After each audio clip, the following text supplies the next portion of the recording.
my name is Jae-Young Kim, and welcome your visit to LOFA today. And now I'm working as a general manager at LOFA LOMEC. LOMEC is a government-designated feasibility study agency for large-scale local government projects. Actually, I joined LOFA in 2022, and before coming here, I worked at KDI PMEC. Have you ever heard KDI or Preliminary Feasibility Study System? No? Okay. For 20 years. My main job is to study the feasibility study of the large-scale government project, including PPP project. And while I was working at KDI, I participated in the study of National Fiscal Management Plan with Ministry of Economy and Finance. And I participated in spending review project for transportation sector. Based on those experience, I prepared today's present topic about the finance system of transportation infrastructure in Korea. I hope that today we can share our experience with each other together. Let's see what I'm going to explain today. First, I will briefly review the relationship between the infrastructure and economic development in Korea. Then I will review the financing mechanism in Chapter 2. Chapter 2 is the core of today's presentation. So I'm going to focus on Chapter 1 and Chapter 2, and it will take about 30 to 40 minutes. And if you have any questions, just feel free to ask me, and just raise your hand, please. As you know, in the 1950s, the Korean Civil War left this country in ruins. At the time, there was nothing that we could call as an infrastructure. And nobody could expect how long it would take to rebuild this country. After the Civil War ended, we began to overcome and reconstruct this country with the help of many foreign countries and strong political leadership of President Park from 1960s. And surprisingly, less than half a century after the war, we achieved the remarkable economic growth known as the miracle of Han River. Actually, and finally, in 2010, we became the first country that jumped from ODA recipient to a donor group by joining OECD DAC in 2010. Remembering the help of foreign countries after the war, now we are trying to return the gratitude to other countries and share our development experience together. Maybe this is the reason why many of you are studying in Korea as a KOICA program, right? I heard many of you are a student from KOICA program, right? As you know, we made remarkable progress in many fields. The transportation sector is one of the representative fields of this development. In 2004, we launched a high-speed railway, KTX service, first in the world, and this is Incheon Airport. And Incheon Airport ranked as fifth largest airport in the world for the passenger handling volumes. You might already use Incheon Airport and KTX, right? So what's the background of this achievement? Probably there are many reasons, but I'd like to point out three representative factors. First is the strong linkage between economic development strategy and infrastructure development. We have tried to provide infrastructure, transportation infrastructure, such as highways and ports, in line with economic development strategies and policies. Second is the role of the public sector, such as government research think tank and state-owned public enterprises. I will review about this later. And the third is the various funding sources. To provide transportation infrastructure, we used various funding sources, such as government budget based on special tax revenue and user charges, private capital and land value captures. The third is maybe the main subject of today's my presentation. Okay, let's review about these funding sources and financing mechanism in Korea in Chapter 2. Before we address the financing system, we need to understand the two basic characteristics of transportation sector first. Transportation is an industry affected by technical advancement. And second is that we need to consider user charges in providing transportation service. Traditionally, transportation infrastructure was provided by public sector, such as Roman road, built for military purpose. However, in late 18th century, the Industrial Revolution brought about many changes. The transportation industry also changed significantly by the invention of the steam locomotive and automobile. Since the Industrial Revolution, the private sector began to construct road and railway with their own capital. However, as many companies entered the market, competition increased more and more, so many problems began to occur, such as traffic accident and bankruptcy of the company. As a result, government began to regulate transportation market, such as safety and license system in the late 1800s. In the early 1900s, we experienced the economic crisis again, such as World War I, World War II, and the Great Depression. Market failure issues also occurred during this period. So the government began to recognize the transportation infrastructure as a public goods rather than private goods.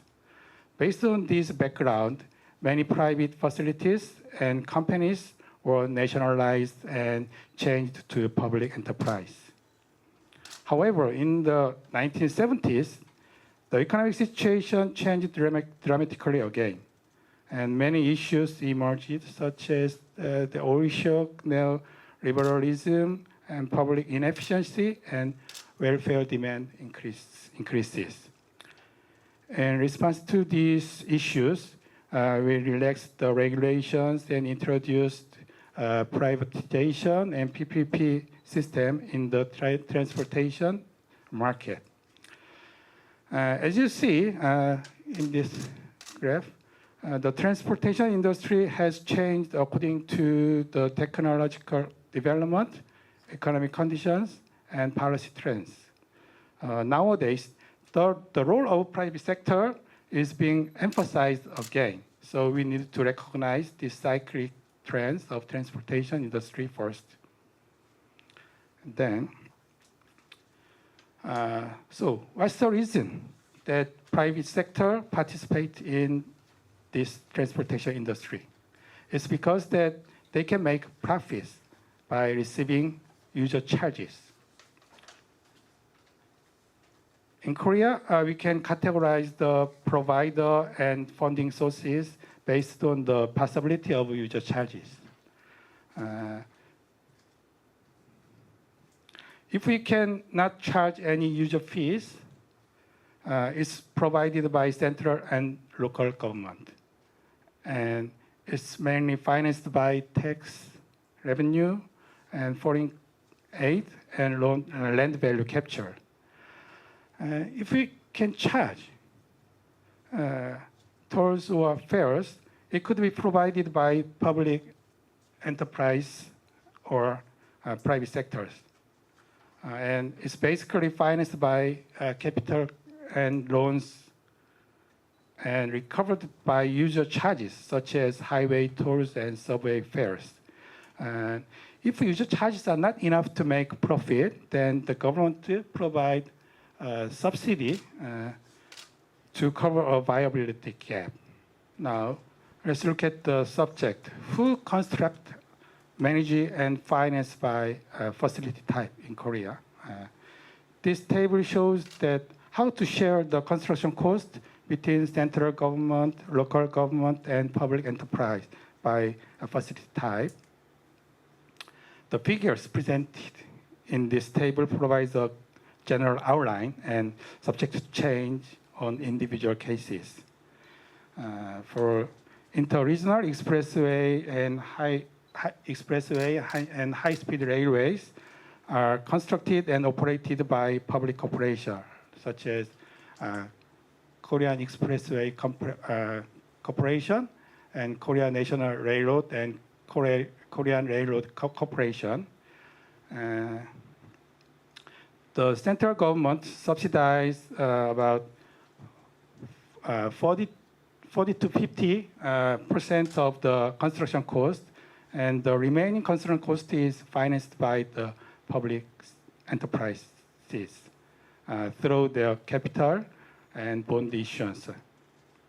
Next, for the national road and intercity railway, it's also an interregional facility. They are constructed and managed by central government 100%. 100% is important things. The remaining road and railways, such as local road, metropolitan road, and suburban and urban light railways, these facilities are generally constructed and operated by local government, and some of the projects are constructed by private sector. For this project, local government doesn't have enough fiscal capacity, enough money to invest. So the central government provide a lot of subsidies ranging from 25% to 75%. For light railway, it's the smallest, and for suburban railway, it's 75%. In case of urban railway, usually the construction cost is very high. So even though the central government provides subsidies of 40% to 60%, 40% is for Seoul area and 60% is to other cities. Most of local government, including Seoul city, they don't have enough capacity or money to construct about the railway. So most of the local government have to cover the construction cost by issuing bond rather than their budget. So basically, this construction cost financed by capital or bonds issuance should be covered by fair revenue. However, in many cases, the fair revenue is not enough to cover operating costs, so the deficit problem is getting worse and worse. In case of urban railway, this deficit problem made the central government to stop subsidizing new subway line construction project for a while in early 2000. Maybe it lasted 10 years. Many local governments, they tried to build light rail rather than heavy urban railway. Okay, let's move to the first funding source, the government budget. Of course, the budget is the most important and largest financing source for the central government and local government. And in Korea, the size of central government budget is much larger than the size of local government. As you studying financing system in Korea, you already familiar with that subject, is right? Yeah. We are a centralized country, so yeah. Central government have more money than the local government. The same goes for transportation sector. Most of transportation infra is constructed by the central government, public enterprise, and local government, but it's based on the central government budget and subsidy. And then, where does the central government budget come from? It comes from transportation tax revenue. It's the key. This tax revenue plays the most important role in providing transportation infrastructure. Now, let's look at the transportation tax more. The background of this tax is the rapid motorization that began in the 1990s. The number of registered vehicles increased more than 8 times over the 10 years from 1980 to 1990. To meet the rapid increasing travel demand and expand the transportation supply, we had to find additional funding source in the early 1990s. As a solution, we introduced 2 new systems in 1990s. The first is special tax, and the second is the PPP. The first is the transportation tax introduced in 1994. It was changed to the traffic, energy, and environment tax in 2007. The second is the PPP law, introduced in 1994, and the PPP law will be reviewed in the later part. Okay. The transportation tax was introduced as a special purpose earmarked tax, and it's used only for the transportation sector. This new tax was imposed on gasoline and gas consumption. So after the introduction of this fuel tax, the price of gasoline and diesel almost doubled. You can see that in this slide. For the regular normal gasoline, the taxes, the portion of the tax are about 50% of the price. By introducing new special tax system, you can see the effect of transport tax revenue, the increase of transport tax revenue. After introduce this tax, the central government's expenditure on the transportation sector has increased significantly. Until before introduce the special tax, the total expenditure is about $1.2 trillion won. I'm sorry, the unit is wrong. In your book, the unit is about printed as trillion won, but it's 100 billion won. I'm sorry. It's increased almost 8 times for 10 years from 1990s to 2000. However, on the other hand, there was a strong opposition and complaints at that time because the gasoline price doubled. Therefore, the transportation tax was initially treated as a 10-year sunset tax and has been extended 8 times until 2027 now. And this is the distribution of transportation tax revenue. Since this tax is an earmarked special purpose tax, the tax revenue are distributed to a special account. At first, 100% of the tax revenues were allocated to a special account for the construction of transportation facilities. In 2007, the name of this tax was changed to the Traffic, Energy, and Environmental Tax. So the tax revenues also have been distributed to more diverse sectors. Currently, 68% of tax revenue is allocated to the transportation sector, like traffic facility special account. And the rest, 32%, is distributed to the regional balanced development, environmental improvement, and climate response fund account.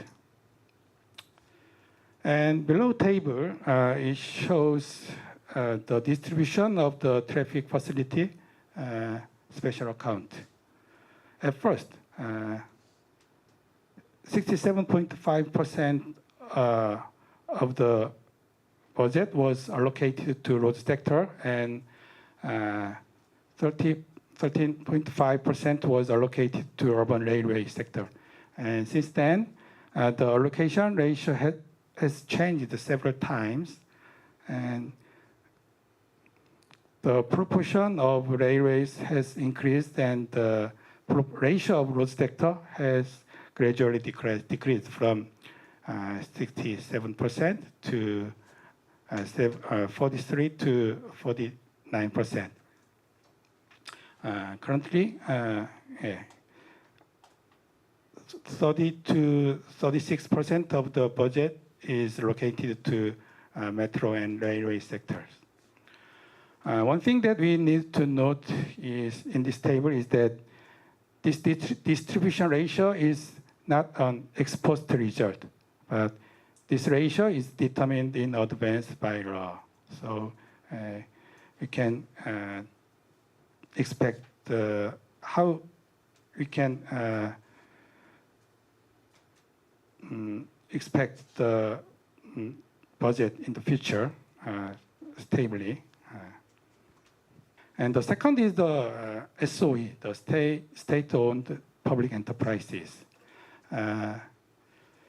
Public enterprises have played an important role in providing interregional transportation service in Korea. As you see in this table, there are many public enterprises such as Korea Expressway Corporation, Korea National Railway, Korea Railroad Corporations. The role of these public enterprises is to construct, manage, and operate interregional transport service such as expressway, high-speed railway, port, and airport. Basically, these state-owned public enterprises construct facilities through their own equity capital and bond issuance and recover that cost through user fees. However, fair revenue is not that enough to recover construction cost. Therefore, central government provides subsidies for the construction of expressway, high-speed railway, and local airport. We reviewed it before. The role of KEC, you can see in this left side. KEC build, manage, and operate high-level expressway. As of 2022, KEC has constructed and managing 4,200 kilometers of expressway on 35 routes. In case of interregional railway, it was constructed and operated by one organization, Korea Railroad Authority, until 2003. However, we carried out the railway reform in 2004. As a result, construction and operations are separated now. Interregional railways are constructed and managed by KNR, Korea National Railroad, and railway passenger and cargo service are provided by KORAIL, Korea Railroad Corporation, after 2004. As of 2023, KORAIL operates about 600 kilometers of high-speed KTX line and 3,500 kilometers of intercity transit train lines. And these public enterprises have successfully provided interregional transportation facility and service. However, Korean Expressway Corporation, KEC, and KORAIL are facing serious financial difficulties, such as increasing debt and operating deficit. These financial problems are caused by government policy to control the fares and to invest in the projects that have little demand for balanced regional development.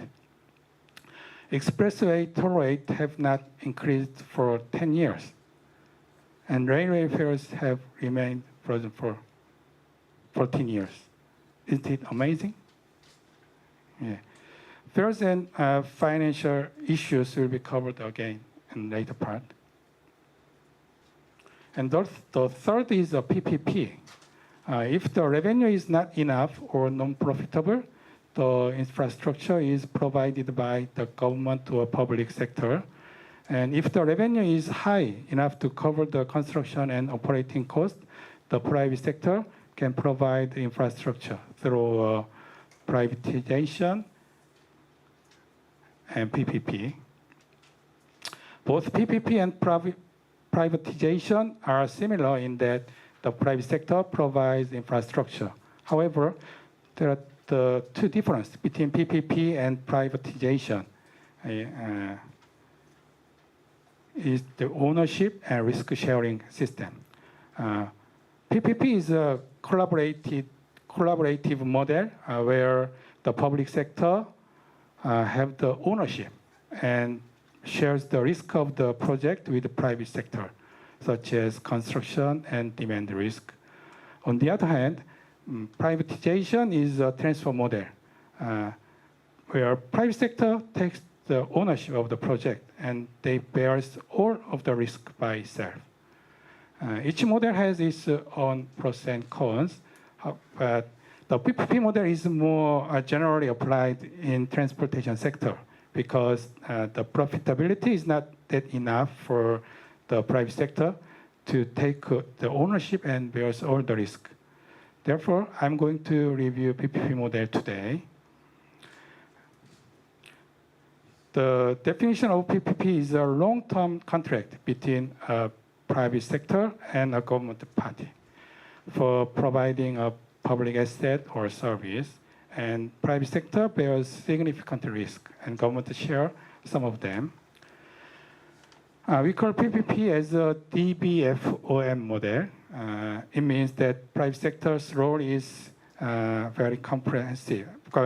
Role is very comprehensive from design to build, finance, operate, and management. General PPP structure is shown in this slide. A typical PPP project consists of SPC and several other participants. SPC is a special purpose company that is established only for the project by private investors. This SPC signs a concession agreement with the government and coordinate a number of key players, including lenders, EPC contractors for construction, and O&M contractor for operation and management. If you have any interest in this structure, let's discuss more about during the Q&A session. Now let's see the PPP phase in Korea. As I mentioned before, the Korean government enhanced the first PPP law in 1994 in response to the rapid traffic demand increases, and we tried to promote the PPP project. However, it didn't work as well as the government wanted. Why? The first reason was the lack of detailed rules and regulations on PPP. There was no standard or guidelines for risk allocation, even though this risk allocation is the key of the PPP project. As there was no risk allocation rules, public officials were afraid to share any risks of the project for fear of future audits or inspections. The second reason was the lack of skilled manpower in the public sector. Public officials were not so familiar with the legal and financial issues of PPP project that they preferred the traditional procurement model to PPP project. Third is the financial market conditions. PPP is a kind of project financing model. In project financing model, the key is the viability, profitability, and the allocation of the risk. At the time, we didn't have enough experience with this long-term contract using project financing model. For these reasons, PPP has not been implemented as wide as we expected at the time. Then, Asian financial crisis in 1997, it was a turning point for PPP project in Korea. The government faced so severe fiscal constraints that we tried to attract private capital to infrastructure, mostly in transportation sectors. So in 1999, the government revised PPP law and introduced many incentive systems to promote PPP project. First, the government set the rule of risk allocation and shared a significant amount of risk with the private sector. In particular, we introduced the MRG and early termination payment system to share a demand and financing risk. Those two risk incentive system was the key that the PPP market expanded significantly.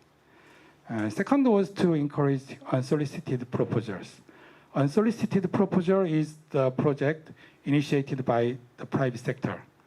To encourage unsolicited proposal, we simplified proposal process.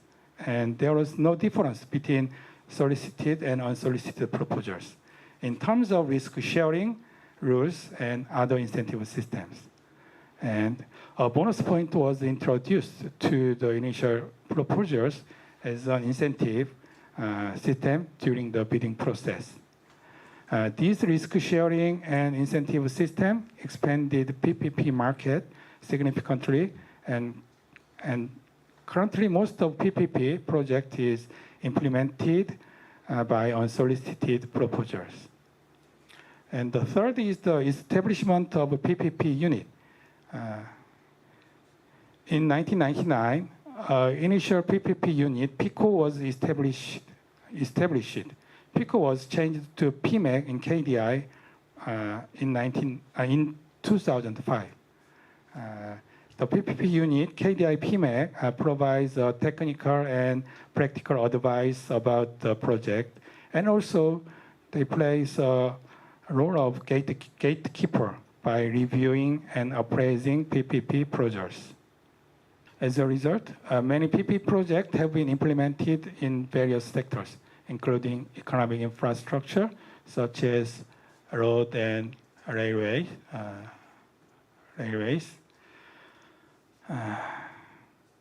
as well as social infrastructure, such as schools, military service, and housings.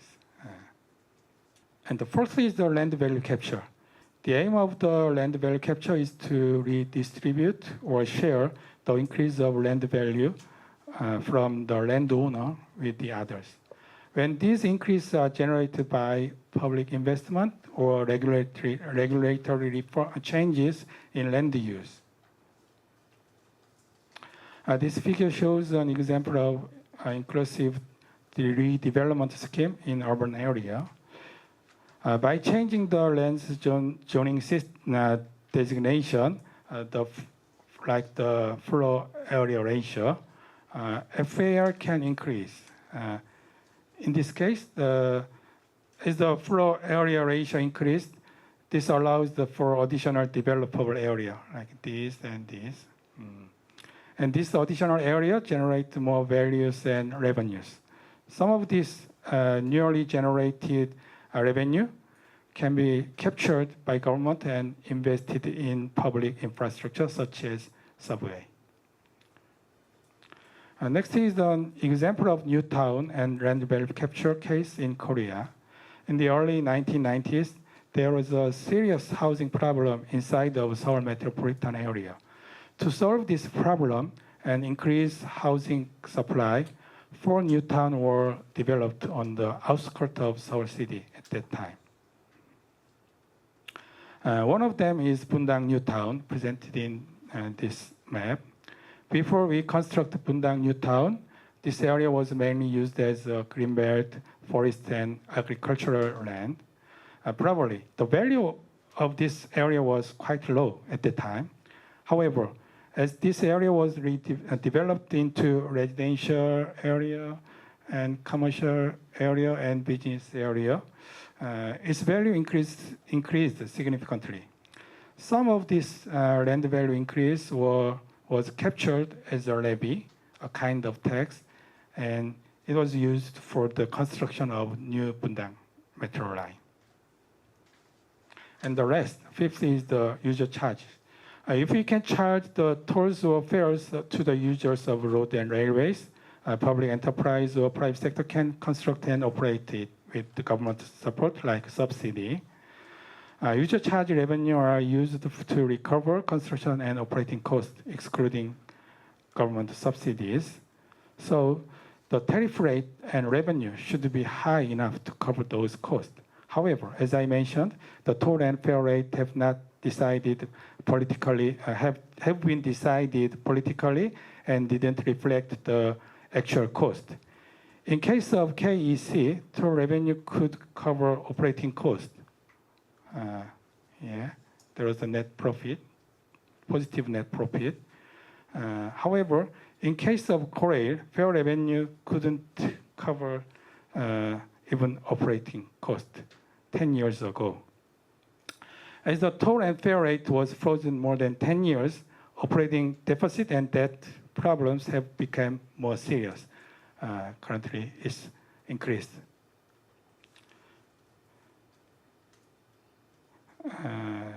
Even in this chart, in this slide shows the case of expressway. It make operating profit, but even in case of KEC, from 2023, KEC couldn't cover the operating cost by toll revenues. This deficit and that problem of public enterprise is a task that we have to continue to solve in the future. And now we have reviewed the financing mechanism of transportation sector in Korea, including its pros and cons.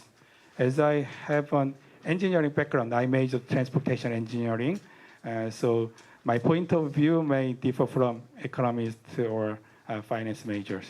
However, I hope this session was a valuable time for you and helping to enhance your understanding about the subject. For Chapter 3 and Chapter 4, I'd like to discuss in Q&A session if we have any questions about it. I'd like to wrap up my presentation now, and thank you for your kind attention and listening today. Thank you.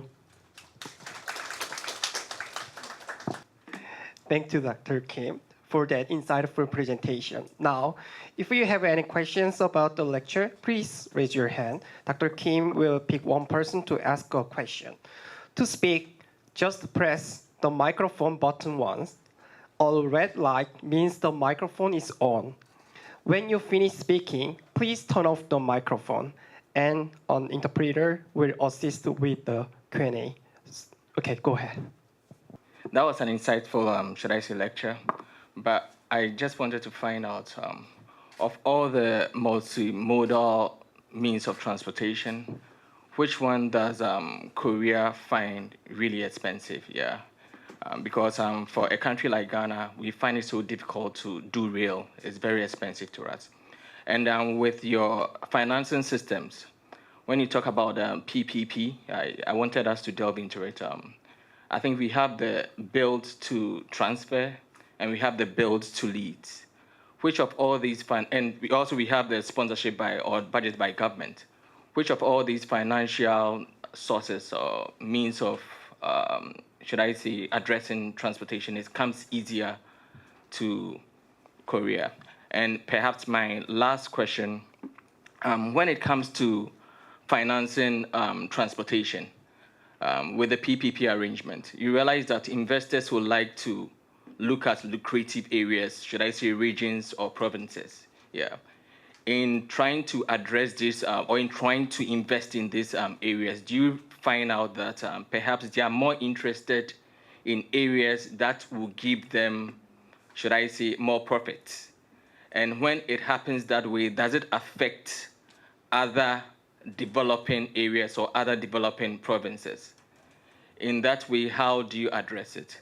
And maybe the last one, yeah, sorry. When it comes to, climate, I think you addressed some climate issues there. Do you have any incentives for attracting people into climate investment when it comes to transportation? Yeah. Thank you very much.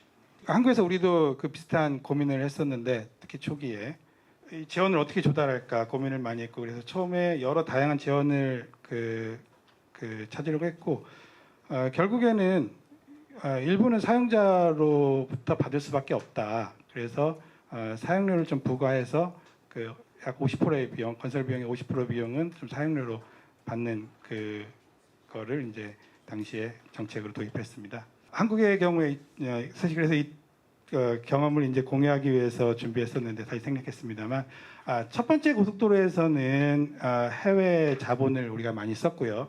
두 번째 서울 부산 고속도로에서는 외국에 있는 월드뱅크나 이런 국제기구들이 사실 반대했습니다. 그래서 차관을 받을 수 없었고, 그래서 당시에 우리가 쓰시던 대일 청구 자금 그리고 사용료 수입 등 이제 다양한 각도로 재원을 확보하려고 노력을 했었죠. 사실 한국에서는 요금을 부과할 수 있으면 BTO 모델로 적용하고 있고, 요금을 부과할 수 없는 경우는 BTL 모델로 적용하면서 순수하게 세금으로, BTL 모델 같은 경우는 순수하게 세금으로 그 민간 사업자의 건설 비용을 운영 기간 동안 나눠서 지급을 하고 있습니다. 실제 BTO 방식을 쓴다 하더라도 사실 사용료 수입으로 건설비를 다 커버할 수 없기 때문에 사업마다 그 바이어빌리티 갭, 그 수익성을 맞추기 위해서 일정 부분의 보조금을 주고 있고요. 도로 같은 경우는 최대 30%, 철도 같은 경우는 최대 50%까지 건설비를 보조하고 있습니다. 사실 수익성 있는 노선은 이 서울 메트로폴리탄, 서울 수도권 지역이 아마 수익성을 확보할 수 있을 겁니다. 그래서 이 수도권 지역에서는 이제 많은 사업들이 PPP 방식으로 최근 들어 진행이 되고 있고, 이쪽 루럴 에어리어 기타 지역에서는 사실 수익성을 확보할 수 없고, 아마도 건설비 한 10%도 확보하기 어려운 노선들이 많습니다. 이쪽 노선들은. 그래서 이쪽 노선들은 대부분 이제 한국도로공사가 그 정부의 지원을 받아서 건설하고 있습니다. 그리고 한국도로공사의 경우에도 사실 이렇게 할 수 있는 거에 대한 핵심은 통합채산제라는 운영 방식입니다. 한국도로공사도 이렇게 수익성이 낮은 노선만 건설하면 적자가 사실 상당히 커질 텐데, 서울 부산 고속도로랑 그 이제 수도권에 위치한 고속도로 중 일부는 이제 한국도로공사가 운영하고 있고, 그들 지역에서 사실 수익이 많이 발생합니다. 그들 수익이 이런 적자 노선에 이제 보조되는 크로스 서브시디, 교차 보조의 이제 성격을 갖고 있습니다. 재미있는 점은 대부분의 고속도로가 이제 한국도로공사에서 운영되고 단일 요금 체계를 운영하고 있기 때문에 PPP를 도입하는 데 있어서 한국은 좀 어려움이 있습니다. 왜냐하면 사용자들이 그 요금에 대한 저항이 큽니다. 그러니까 익숙한 거죠. 그 도로공사 요금 체계에. 하지만 PPP 사업에 있어서는 각 요금이 사업성에 따라 달라질 수 있기 때문에 사실 도로공사에서 운영하는 고속도로보다 높은 요금을 부과하고, 이런 것들이 사실 한국의 PPP를 적용하는 데 있어서는 좀 저항으로 작용하고 있습니다. 그리고 마지막 질문에 대해서 실제 우리가 스몰카, 경차라든지 전기차, 하이브리드카 등에 대해서 차를 구입할 때 보조금을 지급하고 있고, 왜냐하면 환경 부분에 있어서 이제 더 낮은 이제 보화를 주기 때문에 그런 어떤 보다 환경적인 차량에 대한 건설비 그리고 통행료에 대한 보조금 지급 시스템을 갖고 있고요. 그리고 제 생각엔 그 사실 가솔린이라든지 디젤로부터 거둔 그 텍스를 그 대중교통 퍼블릭 트랜짓 섹터로 이렇게 분배하는 것 자체가 사실 어떤 환경적인 측면을 좀 고려한 것 아닌가라는 그런 생각을 하고 있습니다. I heard you mention that there is an increasing amount of PPP-style infrastructure projects in the Seoul metropolitan area.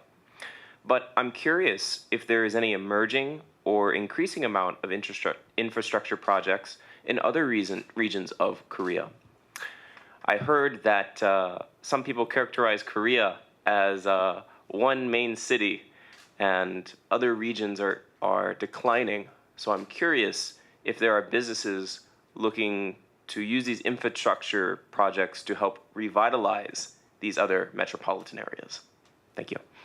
실제 이 부산이라든지 그 쪽에도 뭐 PPP 방식으로 사업을 좀 추진하고 있습니다. 왜냐하면 그쪽도 이제 그 수요가 어느 정도 확보될 수 있기 때문에.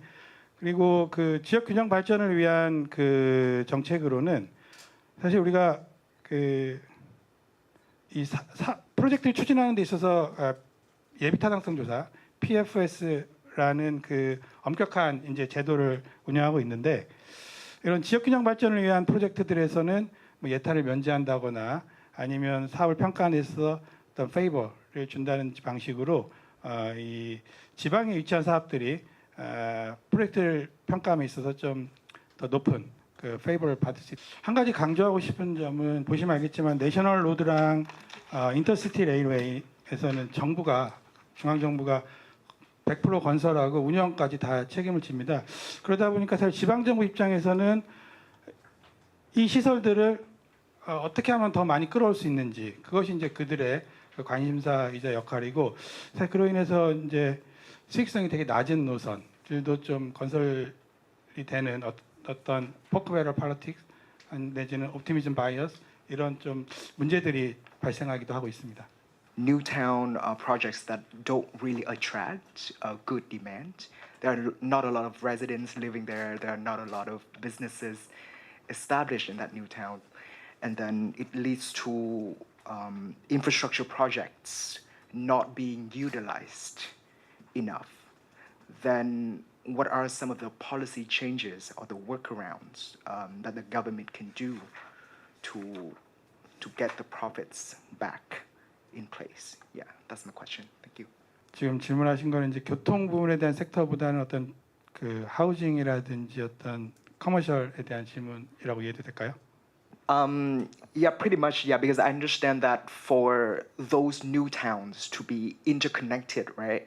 Let's say to the core city of Seoul, then there should be, transportation infrastructure to be built subsequently, right?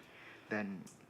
실제 그 인프라스트럭처라고 하지만 대부분 다 그 지방 정부들, 뉴타운 같은 경우는 이제 지방 정부들이 대부분 다 로컬 거버먼트가 건설하고 이렇게 운영을 합니다. 그리고 그 투자 지원이 부족할 경우에 이제 중앙 정부로부터 보조를 받고 그리고 그 이 광역교통 부담금, 이 랜드 밸류 캡처 같은 광역교통 부담금을 이제 투입해서 이 시설들을 건설하는데요. 사실 건설비를 이제 확보하고 나면 운영 단계에서 들어가는 비용은 사실 그렇게 크게 이슈가 되지는 않습니다. 그냥 운영비는 이제 건설비 투자비에서 상당히 낮기 때문에 그래서 초기에 건설 투자비를 어떻게 확보하느냐, 어떤 재원을 가지고 확보하느냐가 이제 큰 이슈지. 이제 운영 단계에서 적자 문제는 이제 많이 고려가 되지 않고요. 왜냐하면 다 재정 사업으로 추진되고 있고 이런 이제 도시철도라 같은 이런 노선들은 또 마찬가지로 이게 광역적으로 그 지자체 로컬 거버먼트가 아니라 아까 설명드린 코레일과 같은 이런 공기업 퍼블릭 엔터프라이즈가 이 운영을 하고 있기 때문에 사실 지자체 입장에서의 어떤 부담보다는 이게 광역 공기업의 부담으로 작용을 하고 있고 이 광역 공기업은 아까 말씀드렸듯이 어느 한 노선에서 이제 적자가 발생할 수 있습니다. 그렇지만 통합재산제 방식을 취하고 있기 때문에 다른 노선에서 사실 발생하는 흑자 그리고 정부 보조로 이런 것들을 통합해서 이거를 이제 커버하고 있다라고 볼 수 있겠습니다. Okay, thank you. My name is Eloy. I'm also a student at Korea University. So I'm just curious about the transportation tax. When you say that the gasoline tax is doubled for, so I wanted to find out how was the reaction of like taxpayers or consumer when you did it, because usually people don't want to pay tax, and when you say that the price of the gasoline is doubled, so how did you do? Did you do it like progressively, or you just had it at once? And how did the consumers or taxpayers reacted to this decision? Thank you. 당연히 그 사용자는 이제 반발이 컸고요. 그래서 10년의 선셋 텍스로 도입이 됐고요. 그리고 계속해서 이제 extended 연장되고 있습니다. 현재까지 연장될 때마다 계속 반발과 저항이 있었고요.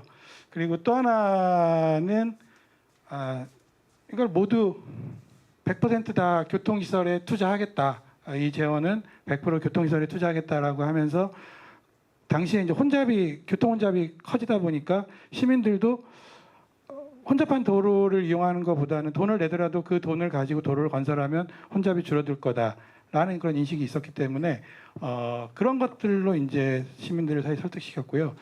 아까 이제 설명하다가 하나 이제 하고 싶었던 말이 빨리빨리라는 이제 그 스피릿을 한국 사람들은 갖고 있는데 그래서 어떤 인터넷 스피드라든지 이런 교통 서비스에서도 막히는 걸 되게 싫어합니다. 그래서 돈을 걷어서라도 좀 빠른 서비스, 고속의 서비스를 원하는 그런 좀 기질들도 좀 작용하지 않았나 싶습니다. Thank you.